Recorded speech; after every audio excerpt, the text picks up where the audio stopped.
Hello students, good morning.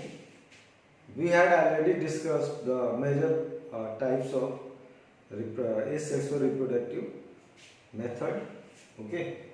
आज हम लोग जो दो और बच गया है दो तरह का asexual रिप्रोडक्शन, वेजिटेटिव प्रोपोगेशन है और स्पोर फॉर्मेशन है.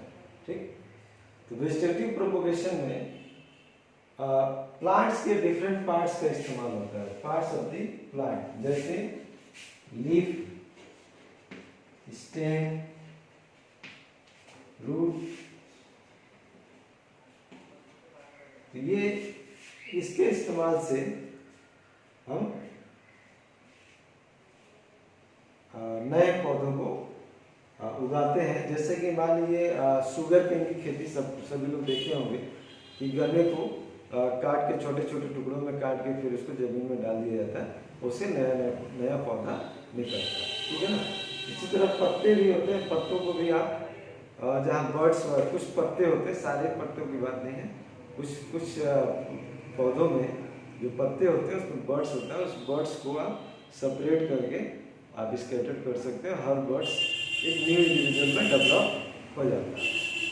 ऐसे ही आप पोटैटो को आपने देखा होगा, इसमें बर्ड्स होते हैं जिसको हम लोग गांव में कहते हैं आँख है, आलू का आँख है. और आलू को छोटे छोटे टुकड़ों में काटा जाता है और इस बात का ध्यान दिया जाता है कि उसका जो आँख है यानी बर्ड है वो कटे ना. और फिर उस हर पीस को सो कर दिया जाता है, बो दिया जाता है. ठीक, बुआई की जाती है और हर वहाँ से न्यू पोटैटोस हर बर्ड से जर्मिनेट होता है. तो ये सब क्या है?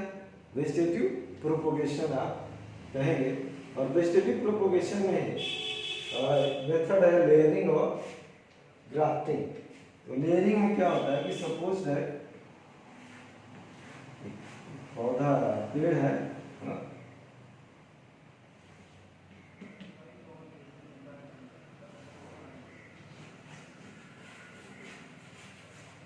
इसका एक ब्रांच है यहाँ पे. अभी ये इसको अगर हम नीचे कर रहे हैं, इसको नीचे खींच करके है ना, इसको मिट्टी से ढक दिया जाए. इसको नीचे जैसे कि पेड़ से तना निकला, वो निकला रहता है ना ब्रांच, उसका जो शाखाएं होती हैं उसमें से जो नीचे है पेड़ के पास, उसको आप पकड़ करके और नीचे जमीन पे उसके ऊपर उसको मिट्टी में दबा दीजिए कुछ पार्ट्स उसका. थोड़े दिन बाद आप देखेंगे यहाँ से क्या हो जाएगा, रूट्स निकलने लगेंगे. क्या निकलेंगे?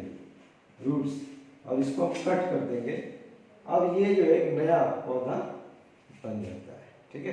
तो इस तरह के वेजिटेटिव प्रोपोगेशन को हम लोग लेयरिंग करते हैं. ठीक.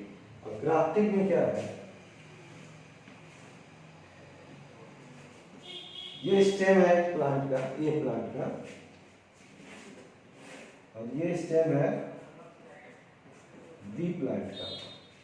इसको हमने कटिंग कर दिया आपने और इसको भी कटिंग कर दिया. अब ये जो हिस्सा है, ये हिस्सा यहाँ लगा दिया. इसका नीचे का हिस्सा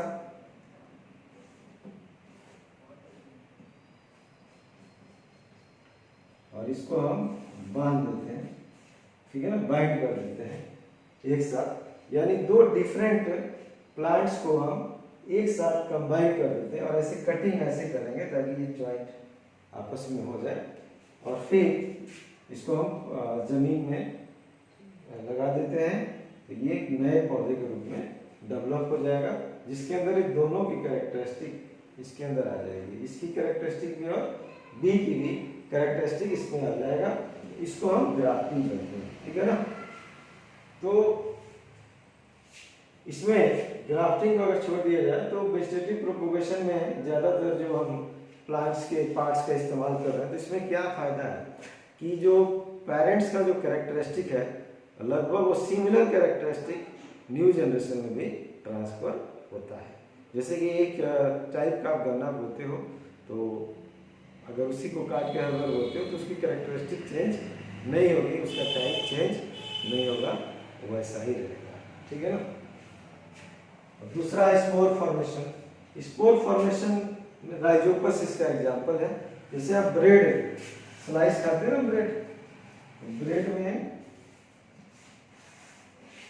ब्रेड पे आप देखेंगे कुछ दिन में अगर मॉइस्चर पे रख दीजिए, मॉइस्चर आ जाए इसके ऊपर, कुछ दिन छोड़ दीजिए तो इस पर फुफुंदी वो आ जाते हैं ना, राइजोपस तरह का। और आप उसको माइक्रोस्कोप से देखेंगे तो ऐसा स्ट्रक्चर दिखाई देगा। तो ये जो स्ट्रक्चर है यहाँ पे ऐसा बना हुआ है ऐसा ना, इसको हम लोग ब्लोब्स कहते हैं और इसी को स्पोरेंजिया भी कहते हैं। क्या कहते हैं? Sporangia. Blobs are called sporangia. और इसके अंदर क्या होता है? सेल्स होता है, यानी स्पोर्स होता है। ठीक, छोटे छोटे सेल्स होते हैं, स्पोर्स। और ये थिक कवरिंग से ढका हुआ है ना।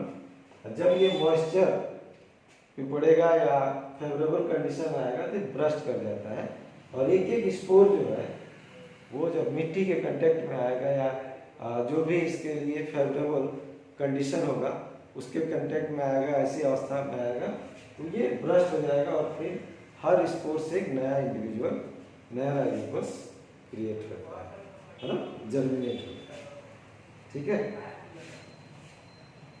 अगर टिश्यू कल्चर में देखिए क्या होता है कि जो भी प्लांट्स का ग्रोइंग टिप्स है, तो ग्रोइंग टिप से, प्लांट के ग्रोइंग टिप से हम कुछ सेल्स निकाल लेते हैं और उसको हम आर्टिफिशियल मीडियम में, लैब में उसको तैयार करते हैं, उसको ग्रोथ कराते हैं। ठीक है।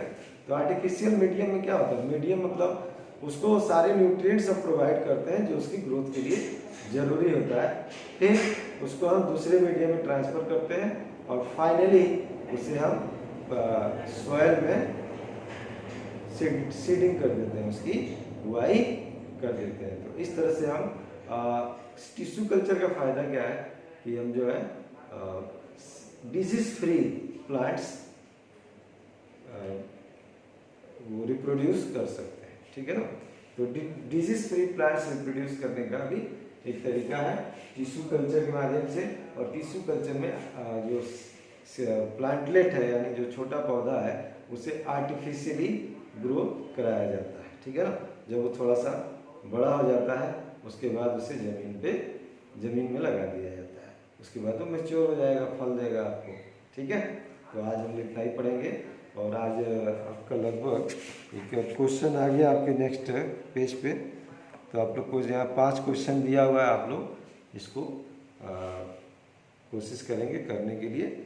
मैं भी इसको करा दूँगा आपको नेक्स्ट वीडियो में। Thank you.